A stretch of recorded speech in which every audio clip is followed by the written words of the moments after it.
નમસ્કાર મિત્રો, આજે આપણે ધોરણ 12 ગણિતની અંદર ભાગ 2 એનું પહેલું જે ચેપ્ટર છે મિત્રો, આમ 7મું પ્રકરણ જેનું નામ છે સંકલન, એના વિશે અભ્યાસ કરીશું. સંકલન સમજતા પહેલા મિત્રો વિકલિત જાણવું ખૂબ જરૂરી છે. કોઈ પણ વિધેયનું વિકલિત એટલે કે વિકલિતના જે સૂત્રો એ ચેપ્ટર 5 સાથે તેને વિકલનમાં પણ મિત્રો આપણે ભણી ગયા. એ બધા જ વિકલિતના જે સૂત્રો છે મિત્રો એ આપણને આવડવા જોઈએ. એના આધારે જ મિત્રો આપણે આ સંકલન ભણવાનું છે. સંકલન એટલે કે મિત્રો આના મુખ્યત્વે બે ભાગ પડે છે: અનિયત સંકલન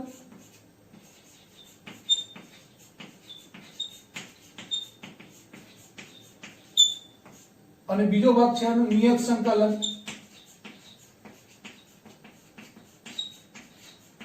તો સૌપ્રથમ આપણે જે ભણીશું એ મિત્રો અનિયત સંકલન ભણીશું. તો અનિયત સંકલન એટલે શું? તો આમ તો મિત્રો જે વિકલન કરીએ છીએ એના પરથી વિકલન એક પ્રોસેસ છે. કોઈ પણ વિધેયનું વિકલન કરવાથી આપણને જે મળે એને વિકલિત કહેવામાં આવે. તો વિકલિત એક વિધેયનું મૂલ્ય વિકલન કરવાથી મળતું મૂલ્ય છે અને વિકલન એક પ્રોસેસ છે. એ રીતના સંકલન પણ એક પ્રોસેસ છે, પણ એ વિકલન કરતા ઉલટી પ્રોસેસ છે, એટલે કે પ્રતિવિકલિત છે. ધારો કે I સબસેટ ઓફ AB પર વ્યાખ્યાયિત વિધેય gx માટે કોઈ gx નું વિકલન માની લો fx મળે છે. કોઈ વિધેય gx નું વિકલન કોઈ વિધેય fx મળે છે for all x belongs to I interval ab જે છે આ ઓપન ઇન્ટરવલ આપે છે. તો gx ને fx નો પૂર્વક કહેવામાં આવે છે. કોઈ પણ વિધેયનું વિકલન કરવાથી આપણને જે વિધેય મળે છે મિત્રો, તો અહીંયા gx ને fx નો પૂર્વક અથવા fx નો પ્રતિવિકલિત અથવા તો fx નો અનિયત સંકલન કહેવામાં આવે છે. કહેવાનો તાત્પર્ય એ છે મિત્રો કે જે વિધેયનું વિકલન કરવાથી આપણને જે વિકલિત મળે છે એ વિકલિત કયા વિધેયનું વિકલન છે મિત્રો એ શોધવું એટલે કે અનિયત સંકલન. ધારો કે આ fx આપેલા છે 2x. આ વિધેય જે છે મિત્રો fx છે માની લો. આ વિધેય એ કોનું વિકલન છે? કયા વિધેયનું વિકલન કરવાથી આ વિધેય મળે છે તમને? તો અહીંયા આપણને ખબર છે x² નું વિકલન કરવાથી 2x મળે છે. તો 2x નું પ્રતિવિકલન એટલે કે x², 2x નું પૂર્વક એટલે કે x², 2x નો અનિયત સંકલન એટલે કહી શકાય x². તો આમ મિત્રો આપેલ વિધેય એ કયા વિધેયનું વિકલિત છે, આપેલ વિધેય એ કયા વિધેયનું વિકલિત છે એ શોધવાની ક્રિયા એટલે સંકલન. રાઈટ? એટલે કે વિકલનની ઉલટી ક્રિયા, રિવર્સ પ્રોસેસ એટલે કે પ્રતિવિકલિત એટલે કે અનિયત સંકલન અથવા તો પૂર્વક પણ કહેવામાં આવે છે. ધારો કે 2x નું વિકલન એ x² ઉપરથી 2x જે છે x² ના વિકલન કરવાથી આવ્યું. તો મિત્રો તમે એવું પણ સમજો છો કે x² + 2 હોય એનું વિકલન શું થાય? ધારો કે x² + 2 નું વિકલન તો 2x પ્લસ એ પણ 2x જ થાય પ્લસ 2 નું તો અચળ પછી 0 થાય. x² + 4 કરો તમે મિત્રો તો એનું વિકલન શું થાય? તો એનું પણ 2x પ્લસ 0 જ થાય એટલે કે 2x જ મળે. તો આમ મિત્રો તમે જોઈ શકો છો કે x² નું પણ વિકલન 2x છે, x² + 2 નું પણ વિકલન 2x છે, x² + 4 નું વિકલન પણ 2x છે. તો આમ જો આ કયા વિધેયનું મિત્રો કયા વિધેયનું વિકલન છે એ શોધવા માટે એવું જરૂરી નથી કે x² હોય, x² + 2 પણ હોય, x² + 4 પણ હોઈ શકે. માટે આ જે સમીકરણ જે મળે છે, આ જે મૂળ વિધેયો જે મળે છે એમાં મિત્રો કયો અચળ હોય એ આપણને ખબર નથી. ત્યારે ઇમ્પ્લિકેશનને બેલેન્સ કરવા માટે મિત્રો તમે જે મૂળ વિધેય મૂકો એના જોડે કેપિટલ સી મૂકવામાં આવે છે, જેને મિત્રો સ્વેર અચળ કહેવામાં આવે છે. એટલે કે આને અનિયત સંકલનનો સ્વેર અચળ કહેવામાં આવે છે. રાઈટ? તો આ સી મૂકવાનો અર્થ એ જ છે મિત્રો કે વિધેયનું વિકલનમાં x² + 2 હોય તો પણ 2x મળે, x² + 4 હોય તો પણ 2x મળે. તો આમ 2x જ્યારે વિકલન મળે છે ત્યારે કયા વિધેયનું હોય? તો x² નું પણ હોઈ શકે, x² + 2 નું પણ હોઈ શકે, x² + 4 નું પણ હોઈ શકે, અચળ કોઈ પણ હોઈ શકે મિત્રો. 250 લખ્યા હોય એ પણ હોઈ શકે મિત્રો. માટે એ બેલેન્સને નિવારવા માટે જ્યારે સંકલન મિત્રો આપણે જ્યારે મૂકીએ છીએ, સંકલન fx શોધીએ છીએ આપણે, ત્યારે એટલે જે મૂળ વિધેય જે છે gx એટલે કે પૂર્વક અથવા તો અનિયત સંકલન, એમાં જ્યારે સંકલિત મળે છે ત્યાર પછી મિત્રો આપણને c એટલે કે સ્વેર અચળ આપણે મૂકવામાં આવે છે. તો આ એક જે વસ્તુ છે કે સંકલન આ જે છે મિત્રો, જે રીતના વિકલનનું જે સંકેત હતો d/dx y1 f'(x) આ રીતના જે વિકલનના જે સંકેતોનો ઉપયોગ થતો હતો, એ રીતના મિત્રો સંકલન માટે s નહીં પણ s ને બંને છેડેથી થોડો વિસ્તરેલો મિત્રો, એ રીતના સંકેતથી આપણે એને ઓળખીએ છીએ. અને આ fx જે છે મિત્રો એ વિધેયનું સંકલન કહેવાય, જેમાં x એ વિધેયનો ચલ છે મિત્રો. અને જે રીતના અહીંયા x પ્રત્યે વિકલન કરતા હતા એ રીતના અહીંયા મિત્રો x પ્રત્યે સંકલિત મેળવવાનું છે. અહીંયા y હોય તો dy હોય મિત્રો, અહીંયા t હોય તો અહીંયા dt હોય. રાઈટ? તો એ રીતના જે ચલ આપે છે એ પ્રત્યે મિત્રો તમારે સંકલિત મેળવવાનું હોય. એટલે કે fx હોય તો dx જ હોય, fy હોય તો dy જ હોય. તો આ રીતના મિત્રો x એ વિધેયનો ચલ છે, fx dx એટલે કે સંકલન fx dx બોલાય કઈ રીતના મિત્રો કે સંકલન fx dx બરાબર gx + c. આ તો થઈ મિત્રો અન્ય સંકલનની વ્યાખ્યા.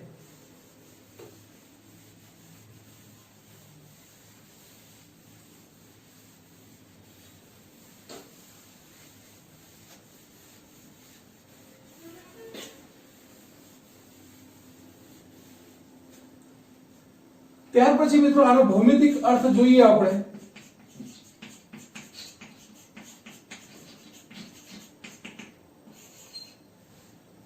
તો હાલ જ આપણે જોયું મિત્રો કે ધારો કે કોઈ fx બરાબર વિધેય છે, fx બરાબર વિધેય છે ધારો કે 2x. તો 2x આપણને ખબર છે મિત્રો 2x એ કયા વિધેયનું વિકલન છે? 2x એટલે કે x² નું વિકલન છે. રાઈટ? x² નું વિકલન. હવે x² + 0 પણ હોઈ શકે, x² + 1 પણ હોઈ શકે, x² + 2 પણ હોઈ શકે. આમ અલગ અલગ વિધેય પણ હોઈ શકે મિત્રો, અચળ પદ ગમે તે હોઈ શકે. રાઈટ? તો હવે fx બરાબર જો 2x હોય, ધ્યાન મિત્રો ઇન્ટિગ્રેશન 2x dx શોધવું હોય તમારે તો શું લખવું પડે? તમારે ઇન્ટિગ્રેશન 2x dx બરાબર શું લખવું પડે મિત્રો? x² + c લખવું પડે. રાઈટ? તો c એટલા માટે કે અહીંયા એક કરતા વધારે વિધેયોના સમુદાય મિત્રો મળશે, એના સમીકરણ મળશે. ધારો કે x² જે છે મિત્રો, x² એટલે કે પરવલય છે, y x પ્રત્યે સમિત છે મિત્રો.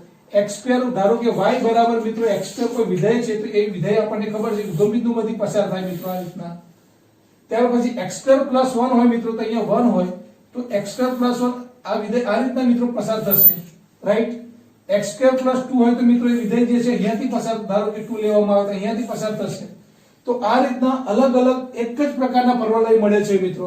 હવે અહીંયા ધારો કે કોઈ x બરાબર a આગળ આ પરવલયના જે વક્રો છે એને છેદતી કોઈ રેખા દોરવામાં આવે x બરાબર a, તો મિત્રો અહીંયા જે બિંદુઓ મળે છે તમને p1 p2 p3, તો એ બિંદુ આગળ વિધેયનું શું મળે મિત્રો? આપણને ઢાળ મળે. રાઈટ? એટલે કે dy/dx મળે આપણને. તો અહીંયા પણ એ રીતના મિત્રો dy/dx મળે. તો આ રીતના એક કરતા વધારે સમુદાયના સમીકરણો, એટલા જ માટે મિત્રો એને કહેવામાં આવે છે અનિયત સંકલન. અને એ બધાના માટે એક સ્વેર અચળનો ઉપયોગ કરવામાં આવે છે. કોઈ પણ આપણે સંકલન કરીએ મિત્રો અને સંકલિત મેળવીએ ત્યાર પછી આપણે +c નો ઉપયોગ અવશ્ય કરવાનો. રાઈટ? ત્યાર પછી મિત્રો અનિયત સંકલનના કેટલાક ગુણધર્મોમાં પહેલો જે ગુણધર્મ છે મિત્રો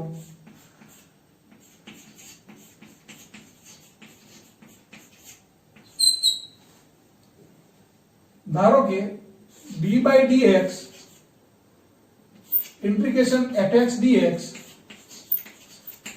બરાબર મિત્રો fx થાય, કારણ કે સંકલન અને વિકલન એ પ્રતિક્રિયાઓ છે. ધેરફોર મિત્રો d by dx of integration fx, અને ઇન્ટિગ્રેશન પણ બોલીશું મિત્રો, ઇન્ટિગ્રેશન એટલે કે I તરીકે પણ ઓળખવામાં આવે છે, સિમ્બોલ તરીકે પણ, અથવા તો ઇન્ટિગ્રેશન રાઈટ. તો d by dx of integration fx dx બરાબર fx થાય, એટલે કે પ્રતિવિકલન અને વિકલન બંને એકબીજાના પ્રતિક્રિયાઓ છે, આ માટે મૂળ વિધેય આપણને fx મળી જાય, રાઈટ. તો પહેલો ગુણધર્મ d by dx અથવા તો ઇન્ટિગ્રેશન મિત્રો f' dx લખીએ આપણે, તો આપણને શું મળે? fx c મળે. એટલે કે આ જે વિધેય જે છે મિત્રો એ મૂળ વિધેય છે આપણું, જેને આપેલ વિધેય જે વિકલન જે મળશે મિત્રો એનું ઇન્ટિગ્રેશન કરવાથી શું મળે? મૂળ વિધેય fx c મળે મને. ઇન્ટિગ્રેશન k fx dx, અચળ પદ મિત્રો બહાર નીકળી જાય, જે રીતના વિકલનમાં પણ ગુણાકારમાં અચળ પદ બહાર નીકળી જતો હતો મિત્રો, એ રીતના અહીંયા પણ k ઇન્ટિગ્રેશન fx dx લખાય.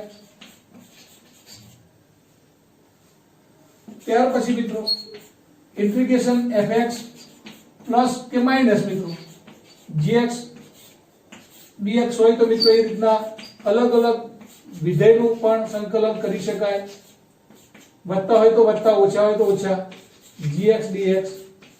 જે રીતના વિકલનમાં પણ મિત્રો આપણે જાણીએ છીએ કે અલગ અલગ પદોનું વિકલન કરી શકાતું હતું, એ રીતના સંકલનમાં પણ fx dx સંકલન વત્તા ઓછા, ઓછા હોય તો ઓછા, વત્તા હોય તો વત્તા સંકલન gx dx કરી શકાય મિત્રો. ત્યાર પછી મિત્રો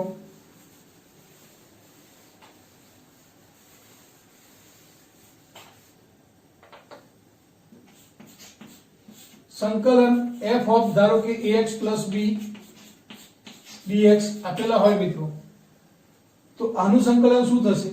તો મિત્રો આનું સંકલન એટલે કે ધારો કે કોઈ વિધેય છે, વિધેયનું મૂળ વિધેય f of ax b છે, તો એ તો ખરું જ, પરંતુ x નો જે સહગુણક છે મિત્રો એ અહીંયા ડિવાઇડ માં જશે, ભાગ્યા a c થશે. ખૂબ અગત્યનો નિયમ છે મિત્રો આ સંકલનમાં. જે રીતના વિકલનમાં શું કરતા હતા, ધારો કે 3x² હોય મિત્રો અથવા તો 3x હોય, તો આપણે શું કરતા હતા વિકલનમાં કે વિકલનમાં x નું વિકલન થાય મિત્રો, પણ જે સહગુણક છે બહાર નીકળી જાય 3, રાઈટ. અને x નું વિકલન શું થતું હતું મિત્રો? 1. તો અહીંયા મિત્રો એ જ રીતના સંકલનની અંદર x નો જો સહગુણક હશે એ ડિવાઇડમાં જશે, વિકલનમાં ગુણાકારમાં જતો હતો તો પ્રતિવિકલનમાં ભાગાકારમાં જશે મિત્રો, કારણ કે શું કીધું? વિકલન અને પ્રતિવિકલન એકબીજાની પ્રતિક્રિયાઓ છે. ધેરફોર મિત્રો d by dx of 3x બરાબર ધારો કે 3 હોય, હવે જો અહીંયા ઇન્ટિગ્રેશન લઈ લેવામાં આવે, આ પ્રતિવિકલન, આ વિકલન છે મિત્રો, આ બાજુ જાય તો પ્રતિવિકલન થઈ જાય. ધેરફોર 3 into 1 એટલે કે 3 into dx બરાબર લખવું હોય મિત્રો તો શું લખી શકાય? 3x plus c. બંને બાદ અહીંયા મિત્રો d by dx of 3x બરાબર શું આવે? 3. તો હવે આ d by dx એટલે વિકલનની ક્રિયા છે, વિકલનની ક્રિયા મિત્રો આ બાજુ જાય તો એ પ્રતિવિકલન થઈ જાય, એટલે કે સંકલન થઈ જાય, એટલે કે સંકલિત વિધેય આપણે મળી જાય આપણને. તો સંકલન 3 into dx બરાબર શું થઈ ગયું મિત્રો? 3x plus c. ધેરફોર એવું પણ કહી શકાય મિત્રો કે સંકલન 1 dx હોય તો x plus c, આ પણ એક સૂત્ર મળે મિત્રો, રાઈટ. તો સંકલન 1 dx બરાબર શું લખી શકાય? x plus c, કારણ કે x નું વિકલન મિત્રો આપણે જાણીએ છીએ x નું વિકલન 1. ધેરફોર મિત્રો હવે આ જે છે વિકલન એ આ બાજુ જાય તો પ્રતિવિકલન એટલે કે સંકલન થઈ જાય. ધેરફોર સંકલન 1 dx બરાબર શું થઈ ગયું મિત્રો? x. અને પછી સંકલિત જે મળે છે ત્યાર પછી આપણે સ્ક્વેર અચળ લખીએ છીએ મિત્રો, પ્લસ c લખી શકાશે, રાઈટ. તો આ રીતના 1 into dx બરાબર x plus c લખી શકાય, 3 into dx બરાબર 3x plus c લખી શકાય મિત્રો, રાઈટ.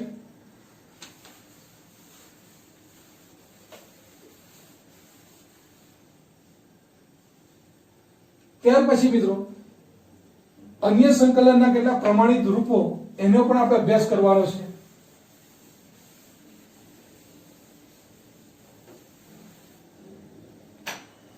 ફરીથી મિત્રો બધા જ વિકલનના સૂત્રો જે છે મિત્રો એ આપણને આવડવા જોઈએ. ધારો કે ફરીથી d/dx of x raised to n plus 1 મિત્રો, તો આનું વિકલન શું થાય? x raised to n plus 1 નું વિકલન, તો ઘાત આગળ આવી જાય n plus 1, ત્યાર પછી મિત્રો એક ઘાત ઓછી થાય એટલે કે n plus 1 minus 1 થાય, રાઈટ? ધેરફોર શું થાય? n plus 1 x raised to n થાય. તો d/dx of x raised to n plus 1 d/dx of x raised to n plus 1 નું વિકલન શું થયું મિત્રો? તો n plus 1 આગળ આવી ગઈ ઘાત n plus 1 x raised to n થઈ. હવે મિત્રો n plus 1 આ બાજુ લાવી દઈએ આપણે, તો 1 upon n plus 1 d/dx x raised to n plus 1 બરાબર શું થાય? x raised to n. હજી છેદમાં લઈ જઈએ આ d/dx of x raised to n plus 1 ભાગ્યા n plus 1 બરાબર શું લખી શકાય મિત્રો? x raised to n. તો ફરીથી મિત્રો આ વિકલન છે, વિકલન આ બાજુ જાય મિત્રો તો પ્રતિવિકલન થઈ જાય. ધેરફોર શું લખી શકાય? સંકલન x raised to n dx. જે રીતના મિત્રો વિકલનમાં dx આવે એમ સંકલનની અંદર, જેમ વિકલનની અંદર મિત્રો d/dx આવે એમ સંકલનની અંદર શું આવે? વિધેયની જોડે પછી dx લગાડવામાં આવે છે, રાઈટ? તો સંકલન આ વિકલન જે છે મિત્રો આ બાજુ જાય એટલે પ્રતિવિકલન થઈ જાય એટલે સંકલન x raised to n dx બરાબર શું લખી શકાય મિત્રો? અહીંયા x raised to n plus 1 upon n plus 1 plus c.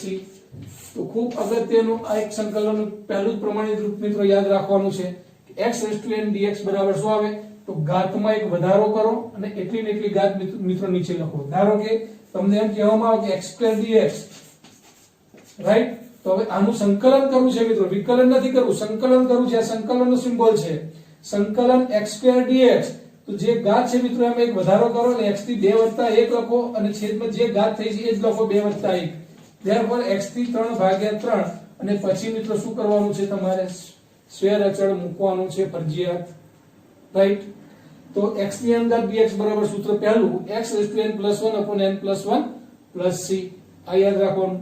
ત્યાર પછી મિત્રો એ રીતના બધા જ વિકલિતના ઉપયોગો ઉપરથી જે સૂત્રો આવતા હતા મિત્રો એ સૂત્રો બધા સંકલનની અંદર પણ આપણે મેળવવાના છે. કેટલાક સૂત્રો મિત્રો આપણે સાબિતી આપીશું, કેટલાક પરિણામો એમને આપણે વિના સાબિતી સ્વીકારી લઈશું. d/dx મિત્રો આપણને ખબર છે a raised to x બરાબર શું થાય? Therefore a raised to x નું વિકલન શું થાય? તો મિત્રો a raised to x log a આધારી થાય, રાઈટ? ધેરફોર મિત્રો log a આધારી અચળ છે, આ બાજુ આવી જાય તો 1 upon log a Aadhaar e d/dx a raised to x થાય. ધેરફોર મિત્રો a raised to x થયું, રાઈટ? તો હવે મિત્રો આ અચળ પદ અંદર લઈ લઈએ તો d/dx a raised to x ભાગ્યા log a આધાર e બરાબર a raised to x. ફરીથી મિત્રો હવે સંકલન લઈ એટલે કે d/dx કેન્સલ થઈ જશે. પહેલું સૂત્ર મેં તમને લખાવ્યું મિત્રો આ ગુણધર્મની અંદર કે d/dx આ બાજુ જશે એટલે પ્રતિવિકલન સંકલન થઈ જાય મિત્રો. ધેરફોર સંકલન a raised to x dx બરાબર શું લખી શકાય? તો મૂળ વિધેય જે છે ax a raised to x upon log a આધારી પ્લસ c લખવાનું મિત્રો. તો બીજું સૂત્ર a raised to x dx નું શું આવે મિત્રો? a raised to x upon log a આધારી પ્લસ c, રાઈટ?